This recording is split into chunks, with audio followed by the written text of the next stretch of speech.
Alright, flashback to the past, 1998, February, Wizard number 78. We got to cover Battle Chasers, Crimson, Danger Girl, Joe Mad, Roberto Ramos, and J. Scott Campbell.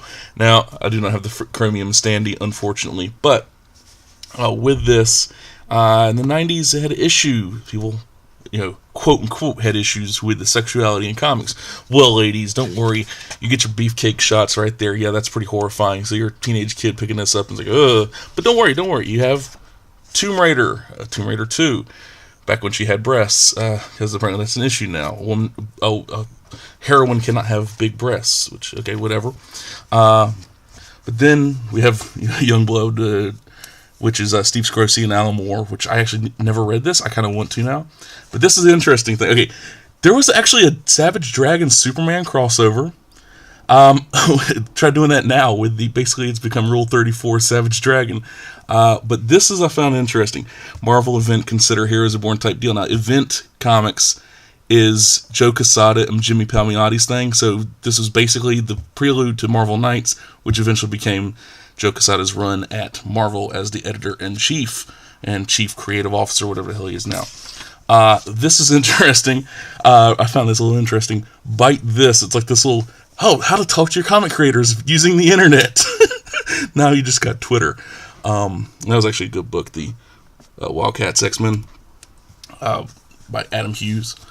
Then you had like comics that Wizard would have in here, like Groot. This 3-page Groot story, which is pretty fun. Toy Fair, everybody loved that. I found this quite interesting. These, okay, you know how they say sex sells? Dear God, sex,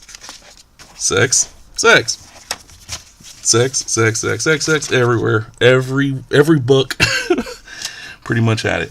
But one of the interesting things I found was apparently they had these little cool creator facts, and one of them in particular, Bill Sienkiewicz's name actually is Boleslaw Felix Robert Sienkiewicz. And apparently, Mark Waid was a, where is it at? Yeah, Mark Waid was a lounge act, and it worked as an actor. Okay, interesting. Then you had like the basic training, but with Mike Waringo, speed, drawing speed, and everything like that. And then Boba Fett half issue, which I wish I had gotten now, because I could have mailed this away, got this half issue. Pretty cool Tim Bradstreet art right there. But one of the more interesting things was their kind of their what they call hot artists or whatever. And a lot of these creators you've never seen before. Grant Morrison when he had hair. Mark Waid. I mean, Garth Ennis looks like one of the bad guys that Batman beat up on the rooftop at the beginning of the '89 Batman. But yeah, it's like, pretty interesting group of people. Chris Bacalo and Andy Kubert, and yeah, good times. And a great way to wrap it up with some Danger Girl art. Wonderful times, that 90s, wonderful times.